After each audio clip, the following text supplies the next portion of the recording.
बिस्मिल्लाहिर्रहमानिर्रहीम। अस्सलाम वालेकुम नाज़रीन, मैं हूं शहजाद मिर्ज़ा। आप देख रहे हैं हमारा यूट्यूब चैनल एक्सपोज न्यूज़। नाज़रीन, जैसे कि आपको मालूम है कि इम्पोर्टेड हुकूमत को तकरीबन 48 से 50 दिन होने को है। मुल्क में जो इस वक्त दंगा मुश्ती मची हुई है वो आपके सामने है। ना कोई कानून है, ना कोई कायदा है, ना कोई आइन है, किसी चीज़ की कोई पासदारी नहीं हो रही। जिसका जो मुँह में आ रहा है वो किए जा रहा है, जो दिल उसमें आ रहा है वो किए जा रहा है। और मरीम नवाज़ जो कि नायब सदर हैं, मुस्लिम लीग नून की नायब सदर भी हैं, उन्होंने गुज़श्ता 2018 के जलसों में नारे लगाए थे, अवामी नारे लगवाए थे बल्कि कि इमरान और ज़रदारी भाई भाई। जो इमरान को वोट देगा वो ज़रदारी को जाएगा, जो ज़रदारी को वोट देगा वो इमरान को जाएगा। आज अवाम इस चीज़ को जान चुके हैं, किसका वोट किसको जाना है। इंतखाबी इत्तेहाद कौन कर रहा है, किसके साथ कर रहा है। ज़रदारी किसके साथ हाथ कर रहे हैं, नवाज शरीफ किसके साथ हाथ कर रहे हैं। ये 14 जमातों का जो सियासी गुलदस्ता बनाया हुआ, जाली सियासी गुलदस्ता बनाया हुआ है, इनके सबके साथ सब पे किसी पे एतबार नहीं है। 14 जमातों का एक दूसरे पे किसी पे एतबार ही नहीं है। हर आदमी बेएतबार है, हर सरबराह एक दूसरे के लिए शक की निगाह से देखा जाता है। नून लीग कहती है पीपल्स पार्टी हाथ कर रही है, फजल रहमान कहता है जी मेरे साथ हाथ हो गया, मुझे सदर का कहा, मुझे ये कहा, ये लालच दी, मैं आगे आया, मैंने ये किया। ये तमाम तरह हथकंडे जो इनके ख़त्म हुए। अब जब 25 मई को लॉन्ग मार्च का दिया था, कॉल दी थी खान साहब ने, तो उस वक़्त यूसुफ गिलानी ने बैक डोर से रब्ते भी किए, मुफाहमती कोशिशें भी की, किसी भी तरीके से कोई बातचीत हो जाए, मगर मुकम्मल तौर पे नाकामी रही। इस चीज़ का एतराफ़ यूसुफ गिलानी ने खुद भी किया है कि जी हमने रब्ते करने की कोशिश की है मगर हमें नाकामी साबित हुई है। अब महंगाई का ये आलम है कि दिन ब दिन बढ़ती जा रही है। यूटिलिटी स्टोर पे इस वक्त घी का पैकेट 560 रुपये का हो चुका है, आटा 85 रुपये किलो हो चुका है, खाद मिल नहीं रही, किसान परेशान हैं। हद यह है कि कानून कोई नहीं है। अब राना सनाउल्लाह जो हैं, इमरान खान की जो लॉन्ग मार्च के लिए दोबारा उन्होंने कॉल देनी है, इन्होंने कहा कि करके दिखाएं। ये क्या चाहते हैं मुल्क में, खाना जंगी, तो मुल्क में खाना जंगी हो। मरीम नवाज़ ने कहा जी हम हीरो हैं। वो राना सनाउल्लाह हीरो, किस चीज़ का हीरो, मंशियात का हीरो है, मंशियात बेचने का हीरो है, फसाद दंगा फसाद कराने का हीरो है, किस चीज़ का हीरो है। हाँ हीरो है, इसने 14 कत्ल करवाए हैं, कोई पूछने वाला नहीं। आज तक अदलिया ने उसके खिलाफ कोई नोटिस नहीं लिया। 14 जो कत्ल करवाए हैं इसे मॉडल टाउन में, अभी तक बच्चियां रो रही हैं अपनी वालदैन के इंसाफ के लिए, उनको वालदा को इंसाफ नहीं मिल रहा। सुप्रीम कोर्ट भी अभी तक खामोश है इस मामले के ऊपर।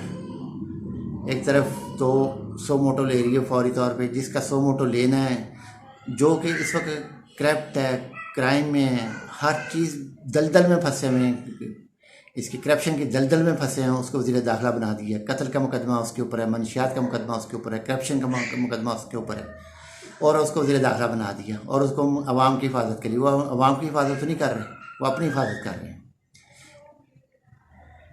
इम्पोर्टेड वज़ीर आज़म तुर्की के दौरे पे जा रहे हैं, अरबों रुपए के इश्तिहार दिए, करोड़ों रुपए के इश्तिहार दिए गए, बल्कि करोड़ों रुपए के इश्तिहार दिए जा रहे हैं।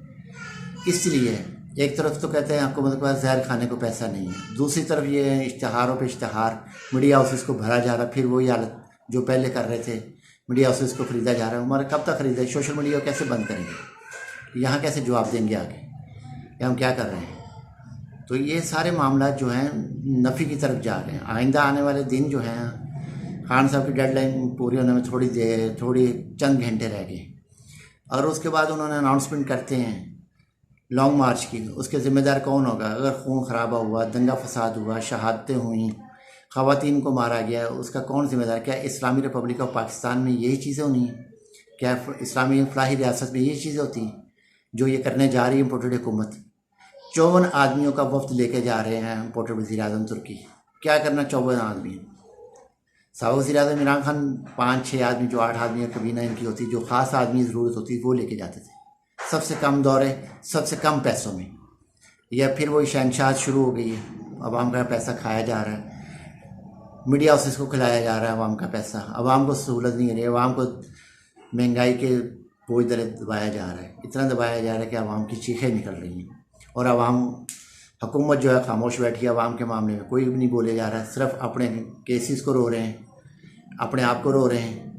ये 14 जो पार्टियाँ हैं, ये जो पैसा आना है बाहर से, अगर तो आना नहीं है, अगर आ भी गया है इन 14 पार्टियों में तकसीम होना है, आवाम में तो मिलना ही कुछ नहीं है। ये बंदर बांट हो जाना पैसे, ये कोई तरक्याती काम नहीं होना किसी किस्म का भी। तमाम मनसूबे साबका हुकूमत के इन्होंने तस्लीम कर लिए हैं कि जी बिल्कुल सही जा रहे थे, सही जा रहे, बिल्कुल ठीक है। मरीम औरंगज़ेब वज़ीर इत्तलात इनकी वो भी मान चुकी है, बिलावल ज़रदारी वज़ीर ख़ारजा वो भी मान चुका है, शहबाज शरीफ मान चुका, मुफ्ता इस्माइल मान चुके हैं कि तमाम मनसूबे सही थे साबका हुकूमत के। फ़ायदा पहुँच रहा था, जब फ़ायदा पहुँच रहा चीखो पुकार इक़्तिदार की थी, इनको इक़्तिदार में आना था, इक़्तिदार में आके लूट मार करनी थी, वो ये कर रहे हैं। तो आने वाला वक्त जो है पाकिस्तान पे बहुत भारी है। आप आवाम दुआ करें अल्लाह ताला के हुज़ूर, अल्लाह ताला पाकिस्तान पे रहम फरमाएँ और इसके हालात को बेहतर करें, आवाम को बेहतर करें, आवाम के हालात को बेहतर हो जाएं। दुआ करें अल्लाह ताला से। वीडियो अच्छी लगे शेयर करें, सब्सक्राइब करें, लाइक करें। शुक्रिया।